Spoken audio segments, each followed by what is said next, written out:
हे guys, अस्सलाम वालेकुम। Welcome back to my channel Shama's kitchen and blog. तो आज माशाल्लाह से 19वां रोज़ा हो गया है। माशाल्लाह पता ही नहीं चले रोज़ों का और इतनी जल्दी जल्दी रमज़ान भी जाते जा रहे हैं। तो आज मैं सुबह से ही व्लॉग शुरू कर दिया है मैंने। आज सुबह में इतनी अच्छी आंधी तूफ़ान ये सब था ना, तो बहुत ही अच्छा मौसम हो रहा था, बहुत तेज़ हवा चल रही थी। तो मैंने थोड़ा सा यहाँ पे व्यू जो है बाहर का ले लिया। आप देख ही सकते हैं इतना प्यारा मौसम भी हो रहा है और बहुत ही अच्छी हवा चल रही थी। और हवा के साथ साथ आंधी तूफ़ान की वजह से घर में इतनी धूल मिट्टी हो गई थी ना, बहुत ही ज़्यादा, कि आज मेरा साफ़ सफाई में इतना ज़्यादा टाइम वेस्ट हुआ है ना, बहुत ज़्यादा टाइम जो है मेरा ज़ाया हो गया है साफ़ सफाई में ही। तो यहाँ पे ये देखिए, ये मूंग है, साबुत मूंग मम्मी ने रात को ही भिगो दिया था, जो अंकुरन बनाते हैं ना उसके लिए। तो इसे यहाँ पे मैंने देखने के बाद फिर मैं यहाँ पे साफ़ सफाई सबसे पहले करने लग गई थी, क्योंकि आमना ज़ैनब तो उठते ही खेलने लगती है और पैरों के नीचे जब मिट्टी आती है ना, तो ज़ैनब बोलती है कि मम्मा ये आपने आज इतना सफाई क्यों नहीं किया, ये चिपचिपा क्यों हो रहा है। मतलब उसको भी पैरों के नीचे ना बिल्कुल भी मिट्टी पसंद नहीं है, ऐसी मेरे हस्बैंड को पसंद नहीं है और मुझे भी पसंद नहीं है। तो इसीलिए मैंने सबसे पहले यहाँ पे साफ़ सफाई करी और इसमें काफ़ी टाइम लगा, क्योंकि बहुत ज़्यादा धूल मिट्टी हो रही थी, बहुत ही ज़्यादा। तो हवा वगैरह चलती है तो इसी तरीके से ना मिट्टी वगैरह आ जाती है। तो यहाँ पे मैंने बिस्तर भी कर लिया, झाड़ू पोछा सारी चीज़ें हो गई थी। फिर मैंने जो भी मैट वगैरह है वो सारी चीज़ें लगाई और इसी में ना समझ लीजिए कि टाइम जो है मेरा यूं ही निकलता चला जा रहा था, पता ही नहीं चल रहा था। क्योंकि एक बार जब किचन में घुसो ना, तो फिर निकलने का तो वक्त ही नहीं मिलता है, क्योंकि किचन में इतना सारा काम होता है ना कि बस पूछिए ही मत। फिर उसके बाद मैं यहाँ पे आ गई हूँ सिंक धोने के लिए। अच्छा, सिंक वगैरह जो है ना, मुझे रोज़ डेली का धोना ज़रूरी होता है। कम अगर मैं एक भी दिन ना धोना तो मुझे दिल में ऐसा होता रहता है कि यार पूरी सफाई नहीं हुई है, आज पूरी सफाई नहीं हुई है, और इतना गंदा लगता है ना, बहुत अच्छा नहीं लगता इसी वजह से।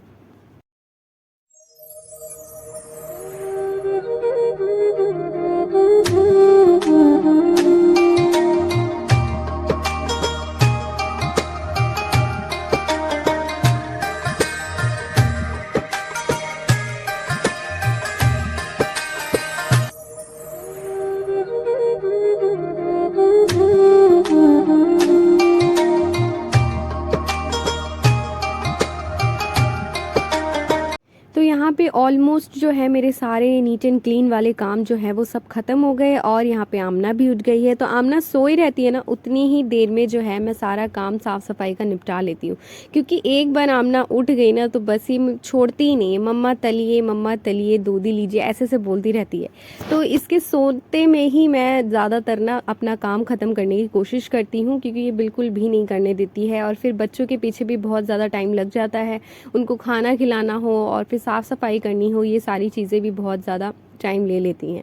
तो आमना उठी, फिर उसके बाद मैंने दोनों बच्चों को खाना वाना खिला दिया, क्योंकि ये लोग लेट ही इतना उठते हैं कि डायरेक्टली उठते ही मैं इन लोग को खाना वगैरह खिला देती हूँ और उसके बाद फिर इनकी साफ़ सफाई कर देती हूँ, क्योंकि नीट एंड क्लीन रहेंगे, साफ़ सुथरे रहेंगे तो अच्छे भी लगेंगे और खेलते भी रहेंगे।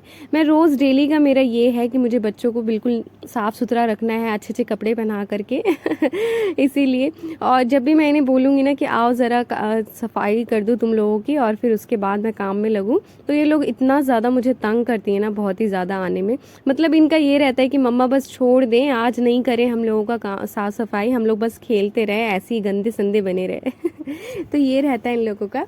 लेकिन फिर भी इन लोगों को पकड़ पकड़ के कहानियाँ सुना सुना के और बातें बना बना के ना मुझे इन लोगों का काम करना पड़ता है, इन लोगों को साफ़ सफाई करनी पड़ती है। और ज़ैनब तो मुझे कब से पता है क्या बोलती जा रही है कि मम्मा आप भी ना मेरी वीडियो बनाया करिए, नास्तिया और शफ़ा के जैसे। ये कार्टून देखती है, नास्तिया और शफ़ा वाला चैनल देखती है, तो बस उन लोगों का देख देख के मुझे बोलती रहती है कि मम्मा मेरा भी वीडियो बनाइए।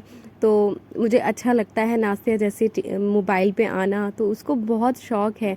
और जब मैं इसका साफ़ सफाई कर रही थी, सब चीज़ कर रही थी, कपड़े वपड़े पहना रही थी, तो ये मुझे बार बार बोल रही है मम्मा वीडियो तो चालू करिए, वीडियो तो चालू करिए, मेरा तो वीडियो ही नहीं बन रहा है। इतने सारे सवाल होते हैं ना ज़ैनब के कि जवाब देने वाला इंसान थक जाए, लेकिन ज़ैनब के सवाल नहीं ख़त्म होते हैं।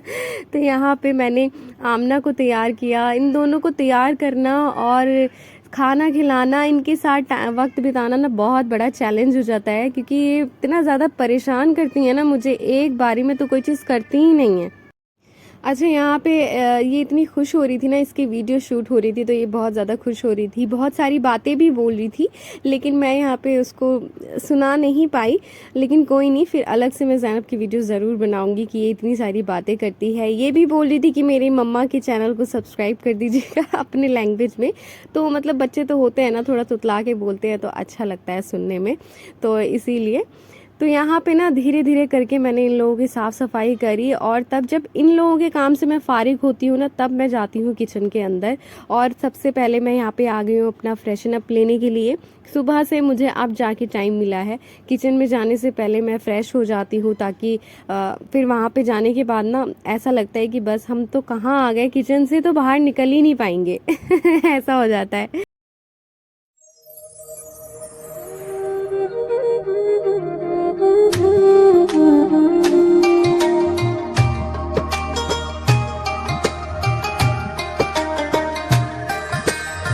तो लीजिए जी, मैं आ गई हूँ किचन में, और किचन में देखिए कितना सारा सामान, सारा काम सब फैला हुआ है। सारा घर समेटते समेटते ही आधा दिन तो ऐसे ही ख़त्म हो गया, फिर उसके बाद आमना ज़ैनब में ख़त्म हो गया, और अब मैं किचन में आई हूँ तो इफ्तार के टाइम तक तो यूँ ही लग जाएगा। उसके बाद फिर खाना पीना, मतलब ऐसे दिन जो है मेरे रमज़ान में ऐसे गुजरते हैं। लेकिन रमज़ान की जो बात होती है वो अलग ही होती है। हम कितना ही काम क्यों ना कर ले, कितना ही क्यों ना थक जाए, लेकिन जो फुर्ती और जो मज़ा रमज़ान में है ना काम करने का, वो तो कभी हो ही नहीं सकता है। मतलब इतनी ज़्यादा रौनक होती है इस महीने में, इतनी बरकत होती है, और हर चीज़ में मन लगता है, घर में भी अलग ही रौनक रहती है। तो मुझे तो बहुत ही मज़ा आता है, और सारे काम चलते भी रहते हैं, होते भी रहते हैं, और पता ही नहीं चलता है, और बहुत ही अच्छा लगता है। तो यहाँ पे मैं बर्तन धोने लग गई थी, और ये धनिया पत्ता जो है ना वो ख़त्म हो गया था। तो मम्मी शुरू से ही रमज़ान से पहले भी मम्मी स्टोर करके धनिया पत्ता रखती हैं, क्योंकि इसका ना बड़ा मसला होता है। क्योंकि मुझे मोस्टली मैं सब्ज़ी वगैरह कुछ भी बनाती हूँ ना, तो उसमें धनिया पत्ता जो है वो ज़रूर यूज़ करती हूँ। और फिर मुझे सबसे ज़्यादा बुरा काम क्या लगता है, उसे निकालो, फिर एक एक पत्ते को तोड़ो, और फिर उस टाइम पे बड़ा दिमाग ख़राब होता है। तो इसीलिए मम्मी जो है वो पहले से स्टोर करके रखती है, ताकि मुझे प्रॉब्लम ना हो। अच्छा, मैंने जो आपको मूंग दिखाया था ना, तो वो मम्मी ने इस वाले कपड़े में बांध दिया है, और इसे ना हमने यहीं पे नल पे बांध दिया है। बांध देंगे, और थोड़ा थोड़ा इस पर थोड़ी थोड़ी देर पे, मतलब कि 1.5 घंटे 2 घंटे पे इस पे पानी डालते रहते हैं, ताकि अंकुरन जो है वो अच्छे से हो जाए। और यहाँ पे जो ये काली वाली थैली आप देख रहे थे, इसमें जो है चिकन मैंने यहाँ पे रख रखा था थोड़ा सा पानी डाल के। वो इसीलिए क्योंकि भाईजान जो गोश्त लेके आए थे ना, तो मैंने फ्रीज़र में डाल दिया था, तो ये बिल्कुल फ्रीज़ हो गए थे। तो मैंने इन्हें पानी डाल के रख दिया, ताकि ये अलग अलग हो जाए, और मैं जल्दी से रेसिपी अब जो है अपनी बना सकूँ। तो आज की जो मैं रेसिपी बना रही हूँ ना, ये बनाने के बाद ना आप बोलोगे भाई वाह क्या रेसिपी बताइए, इतनी मज़ेदार बनेगी ना, ये बस क्या ही बताऊँ। तो यहाँ पे मैंने 800 ग्राम चिकन लिया है, और उसमें मैंने आधी किलो जो है दही डाल दिया। फिर उसके बाद मैंने यहाँ पे 1 चम्मच काला नमक डाला है। साथ ही साथ मैं इसमें डालूंगी 1 चम्मच लाल मिर्च का पाउडर। तो ये जो सालन है ना जो बनेगा ना, बस क्या ही बनेगा, मैं क्या ही बताऊँ फिर उसके बाद मैंने नमक डाल दिया स्वाद अनुसार, तो नमक का ध्यान रखना है क्योंकि काला नमक भी यूज़ किया है। फिर उसके बाद मैंने यहाँ पे डाल दिया है 1 चम्मच सौंफ का पाउडर, वो डाल देना है, उससे खुशबूदार बनेगा और टेस्ट भी बहुत अच्छा बनेगा। 1 चम्मच काली मिर्च जीरे का भुना हुआ पाउडर डाल दिया, थोड़ा सा मैंने कसूरी मेथी डाल दी है, 1 चम्मच यहाँ पे गरम मसाले का पाउडर डाल दिया है। फिर यहाँ पे मैं थोड़ा सा डाल दूंगी फूड कलर। तो इसकी जो ग्रेवी बनेगी ना वो बहुत टेस्टी बनती है, बिल्कुल ऐसा लगेगा कि हम पुरानी दिल्ली वाला खा रहे हैं, बिल्कुल रेस्टोरेंट स्टाइल बनेगा, बहुत मज़ेदार बनेगा। अब यहाँ पे जो दूध जमा दूध के ऊपर जो मलाई जमी हुई होती है ना, वो वाली मलाई मैंने ले ली है। अगर आपके पास ये वाली मलाई नहीं है तो आप जो फ्रेश क्रीम आते हैं अमूल का, वो वाला भी ले सकते हैं। तो ये मैंने तकरीबन 2 से 3 बड़े चम्मच से यूज़ किया है, वो डाल दिया इसके अंदर। बस सारी चीज़ें इसके अंदर डालने के बाद फिर यहाँ पे मैंने ले लिया है 2 क्यूब्स अदरक और लहसुन के। अगर आपके पास ना जमे हुए ना हो तो आप 2 से 3 चम्मच जो है ले लीजिएगा। फिर मुट्ठी भर जो है मैंने यहाँ पे धनिया यूज़ कर लिया है। ठीक है, तो सारी चीज़ें ऑलमोस्ट हमने इसके अंदर डाल दी है। अब अच्छे से इसे जो है हम मैरिनेट कर देंगे, और मैरिनेट करके हम इसे कम से कम 1 से 1.5 घंटे के लिए फ्रिज के अंदर रख देंगे।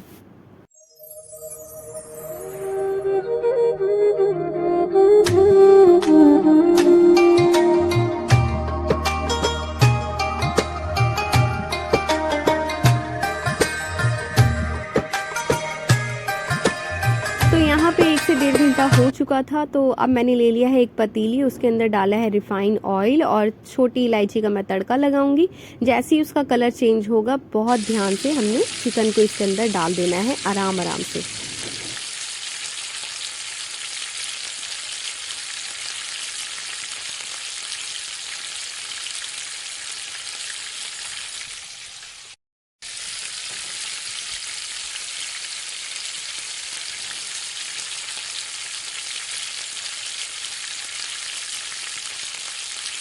इसका जो मसाला बाउल के अंदर लगा होगा उसे अच्छे से साफ़ कर लीजिएगा, एक भी वेस्ट मत कीजिएगा ज़रा सा भी। और थोड़ा बहुत बचा होगा तो हल्का सा पानी डाल के उसको पूरा हिलाकर पूरा डाल दीजिएगा इसके अंदर। अब इसमें ना उबाल आने का भी हम लोग वेट करेंगे कि उबाल आ जाए अच्छे से। गैस का फ्लेम हाई कर देना है। अच्छा, साथ के साथ जो बर्तन झूठे होते जाते हैं ना, गंदे होते जाते हैं, तो मैं उन्हें साथ के साथ धोती चली जाती हूँ, क्योंकि अगर मैं नहीं करूँगी ना ऐसे तो ये स्टोर होते चले जाएंगे, बढ़ते चले जाएंगे और काम जो है मेरा और भी ज़्यादा फैलता चला जाएगा।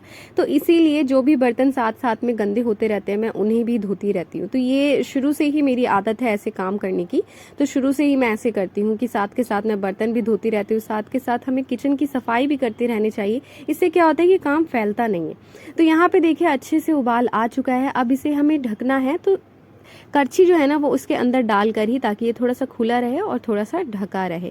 तो इससे क्या होगा कि मसाला जो है वो भुन भी जाएगा और चिकन ज़्यादा गलेगा भी नहीं। ठीक है, तो इसी तरीके से हमें काम करना है। और फाइनली ये देखिए काम करते करते मेरा किचन जो है पूरा नीट एंड क्लीन हो गया है। तो ऐसे ही काम करना चाहिए, नहीं तो काम जो है वो बहुत ज़्यादा फैल जाएगा अगर हम सही से स्टेप बाय स्टेप काम नहीं करेंगे तो। और मम्मी यहाँ पे सबके लिए सालन बनाने लग गई थी। फिर उसके बाद मैं यहाँ पे लेने लग गई हूँ आटा। तो मैंने कहा पापा, जैनब और मम्मी के लिए मोस्टली जो है मैं परांठे या रोटियाँ बना देती हूँ। बाकी हम लोग जो है वो चावल ही खाते हैं रमज़ानों में, मुझसे रोटी बिल्कुल भी नहीं चलती है। तो यहाँ पर मैं आटा भी गूँधने लग गई थी और उधर सालन भी चढ़ा हुआ था। मतलब सारे काम एक पे एक होते जा रहे थे, लेकिन ख़त्म नहीं हो रहे थे काम ख़त्म तो होते ही नहीं है।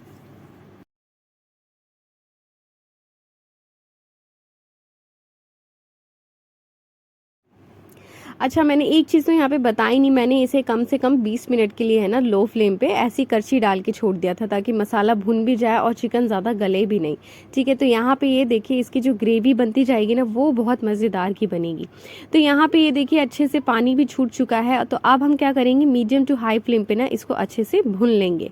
तो यहाँ पे जो ग्रेवी बनाऊँगी ना मैं, तो मैं सबको ना, पापा को मोस्टली इसकी जो ग्रेवी होती है ना बहुत ज़्यादा पसंद है, तो इसलिए मैं थोड़ा सा ज़्यादा रखने के लिए मैं थिक नहीं करूँगी। लेकिन ये जितना ज़्यादा थिक होता है ना उतना ही ज़्यादा और भी ज़्यादा टेस्टी लगता है। लेकिन यहाँ पे पापा को बहुत ज़्यादा अच्छा लगता है, इसकी ग्रेवी जो है बहुत पसंद है, तो इसीलिए मैं थोड़ा सा थिक कम रखूँगी।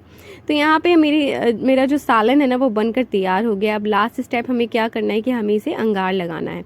बस इतना ईजी है ना ये, और खाने में इतना ज़्यादा लजीज है ना कि बस क्या ही बताऊँ। इस रेसिपी का नाम क्या होना चाहिए ना, मुझे आप ही लोग बताइएगा। मैंने तो अभी तक इसका कोई नाम नहीं सोचा है, लेकिन एक बार इसे ज़रूर ट्राई कीजिएगा। तो मैंने इसी ऑयल का यूज़ कर लिया है इस अंगार लगाने के लिए। आप चाहें तो घी, मक्खन कुछ भी ले सकते हैं। फिर उसी के साथ जब मेरा सालन बन गया, फिर मैं यहाँ पे परांठे बनाने लग गई थी, क्योंकि रमज़ानों में ना मैं इफ्तारी के बाद कोई काम करना पसंद नहीं करती, बिल्कुल भी, सच्ची बता रही हूँ, क्योंकि मुझसे होता ही नहीं है। इसलिए ना मैं सारे काम जो है वो इफ्तारी से पहले ही निपटा लेती हूँ। रोटियाँ जो है मैं यहाँ पे परांठे सिर्फ मम्मी और पापा और जैनब के लिए बना रही हूँ, जैनब आमना के लिए, और बाकी हम लोगों के लिए मैं चावल बना लूँगी।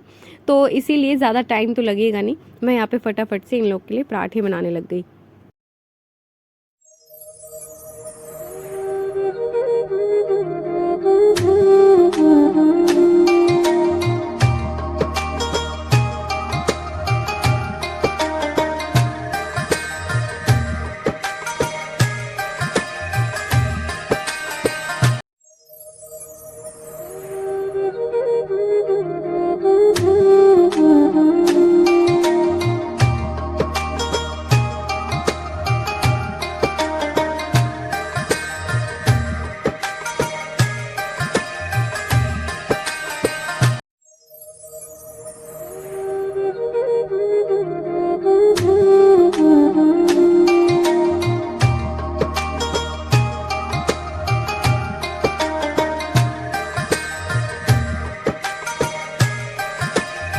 देखिए मेरे परांठे बनाने का काम जो है वो भी ऑलमोस्ट मेरा ख़त्म हो चुका है। अब उसके बाद मैं यहाँ पे क्या कर लूँगी कि जितना भी गंदा ये डस्ट वगैरह जो आ गई है ना, वो सारी चीज़ें मैं साफ़ कर लूँगी। तो साथ के साथ जब हम साफ़ सफाई का ध्यान रखते हैं ना, तो उससे हमारा काम बिल्कुल भी नहीं फैलता है। और अगर हम ध्यान नहीं रखें ना, तो किचन बहुत ज़्यादा गंदा हो जाता है। फिर उन्हें सारा काम करके फिर किचन को समेटने में भी ना बहुत वक्त लग जाता है। इसीलिए मैं हमेशा मम्मी मुझे हमेशा यही बात बोलती हैं कि जब भी काम करो ना, तो हमेशा साथ के साथ सब चीज़ें एक पे एक करते चले जाओ ताकि काम नहीं फैले। और ये देखिए फाइनल लुक हमारे सालन की।